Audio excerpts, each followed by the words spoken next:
তোমাদের বেলায় নর্মাল টাইমে হয়তো এইচএসসি পরে অ্যাডমিশন যে টাইমটা পাইতা সেটা হচ্ছে বড় টাইম পাবো। তোমাদের সাথে কি ঘটতে পারে সেটা নিয়ে কথাবার্তা বলবো। তো আমি কয়েকটা তথ্য একটু শেয়ার করবো। আমরা অ্যানালাইসিস করতেছিলাম, পুরো জিনিসটা অ্যানালাইসিস করতেছিলাম, দেখতেছিলাম যে এইচএসসি 24 ব্যাচের জন্য আসলে কি কি ঘটতে পারে। তো আমাদের কিছু ডাটা আমরা খেয়াল করলাম।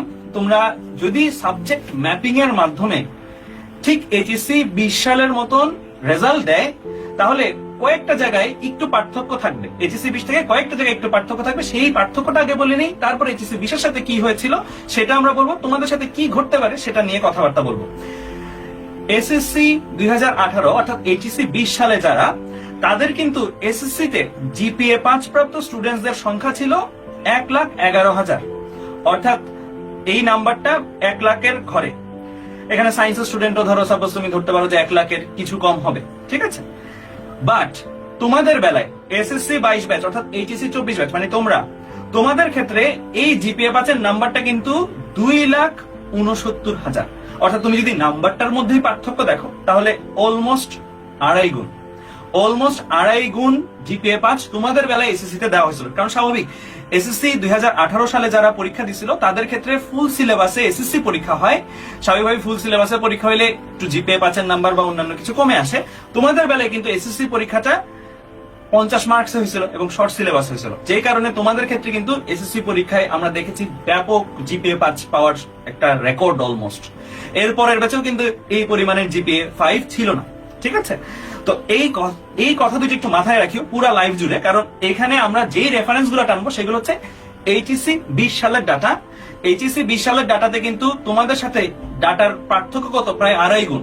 অর্থাৎ এখানে এইচএসসি 20 সাল থেকে যে এক্সপেক্টেড মার্কস, যেই পরিমাণ মার্কস চাওয়া হয়েছে বুয়েট, সিকেরুয়েট বা এই জায়গাগুলোতে, তোমাদের ক্ষেত্রে দেখা যাবে যে এই মার্কসটার চেয়ে বেশি চাইতেও পারে।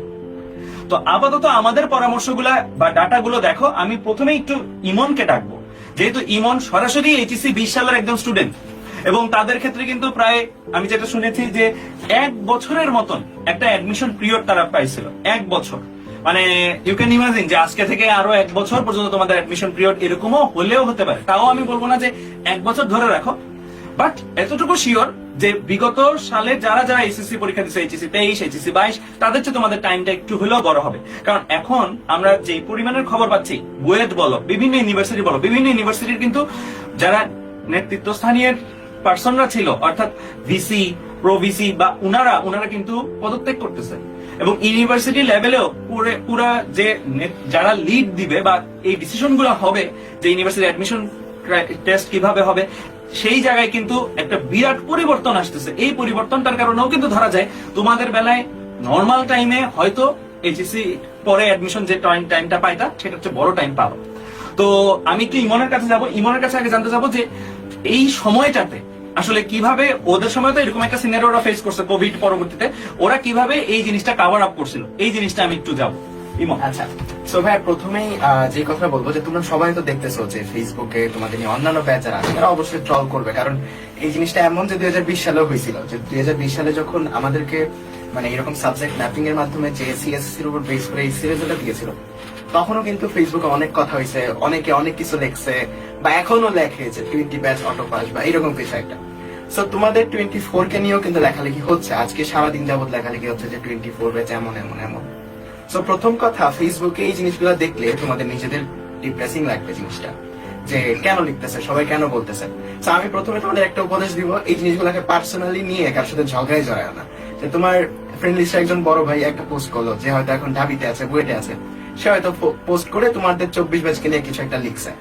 সো তুমি এই জিনিসটাকে তোমার পার্সোনাল মনে করে ওই ভাইয়ের সাথে তর্কে জড়াও না, বা মানে ওই ভাইয়ের সাথে তর্ক করিও না।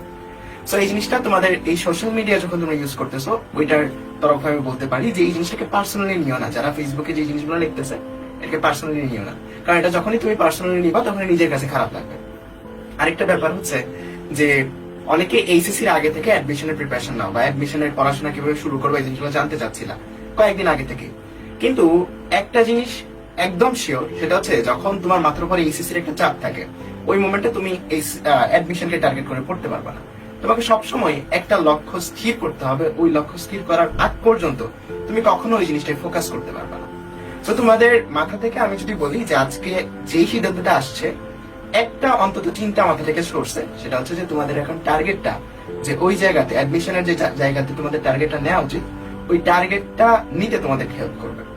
এন্ড যখন তোমার কাছে মনে হবে যে না, আমাকে এই জায়গায় যেতে হবে, এই জায়গার জন্য পড়তে হবে, আমি যে এতদিন পড়াশোনাটা করছি ওটা ওই জায়গায় যাওয়ার জন্য, সো ওই টার্গেটটা যতদিন তোমার ভিতরে না আসবে, যতদিন তোমার ভিতরে ওই স্প্রিয়াটা না আসবে, ততদিন পর্যন্ত আসলে অ্যাডমিশনের পড়াশোনা হয় না। তুমি যতই কোশ্চেন ব্যাংক করো, যতই অ্যাডমিশনের ক্লাস করো, কিন্তু অ্যাডমিশনের প্রকৃত পড়ার পূর্ব শর্তই হচ্ছে যে তোমার মনের মধ্যে ওই চাওয়াটা লাগবে যে আমার ওই জায়গাতে যাওয়া লাগবে বা ওই জায়গাতে চান্স পাওয়া লাগবে। সো এখন যে সময়টা, এখন এই সময়টা হচ্ছে যে তোমাদের ওই যে চাওয়াটা, ওই আকাঙ্ক্ষাটা তৈরি করার সময়। তুমি যেই জায়গায় যেতে চাও সেটা এখনই সিলেক্ট করতে হবে, যে তুমি কি মেডিকেলে যেতে চাও, নাকি ইউনিভার্সিটিতে যেতে চাও, নাকি ইঞ্জিনিয়ারিং সেগমেন্টে যেতে চাও। এখন এটা সিলেক্ট করার ক্ষেত্রে তোমাদেরকে কিন্তু এখন তোমাদের এসএসসি রেজাল্টের উপর অনেক কিছু ডিপেন্ড করতেছে, কারণ তোমাদের এসএসসি রেজাল্টের উপর ম্যাপিং করেই কিন্তু তোমাদের এসএসসি রেজাল্টটা দিতে পারে। সো হ্যাঁ, জেএসসি আর এসএসসি এই দুইটার উপর বেস করেই কিন্তু তোমাদের যে এসএসসি রেজাল্টটা সেটা কিন্তু আসতে পারে। সো এই ফ্যাক্টর গুলোর উপর বেস করে কিন্তু তোমার টার্গেটটা আগে সেট করতে হবে, কারণ টার্গেট সেট করার আগ পর্যন্ত অ্যাডমিশনের প্রিপারেশনটা এত গোছানো ভাবে নেওয়া যায় না। অ্যাডমিশনের প্রিপারেশনটা নিতে হলে পূর্ব শর্তটা হচ্ছে নিজের মধ্যেও এই চাওয়াটা থাকা লাগবে। তুমি খাও দাও, তুমি মুভি দেখো, তুমি ইউটিউব দেখো, সবখানেই তোমার একটা চিন্তা থাকা লাগবে যে না, আমাকে ওই জায়গায় যেতে হবে, বা ওই জিনিসগুলাই তোমার সামনে ঘুরে ফিরে আসে। আমারও ক্ষেত্রে দেখা গেছে যে আমাদের অ্যাডমিশন পিরিয়ডটা অনেক লম্বা হওয়ার কারণে অনেক কেসে যে জিনিসটা হয়তো যে ইউটিউবে যে হয়তো বুয়েটের ভিডিও দেখতাম, ডিওর ভিডিও দেখতাম, সো এই ভিডিওগুলো বা এই জিনিসগুলো নিজেকে অনেক বেশি ইন্সপায়ার করে যে না, আমাকে এই জায়গায় যেতে হবে। সো আমি বলবো যে তোমাদের এখন সময়টা হচ্ছে চুজ করার, যে তুমি কোন দিকে যাবা, কোন পথে যাবা।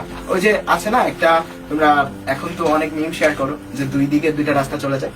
সো ওই মোমেন্টটা হচ্ছে এখন। এখন তোমাকে ডিসাইড করতে হবে, এন্ড এই ডিসিশনের জন্য কিন্তু এই লাইফটা, যে তোমাদের ডিসিশনটা নেওয়া যেন সহজ হয় এই ডেটাগুলো ইউজ করে।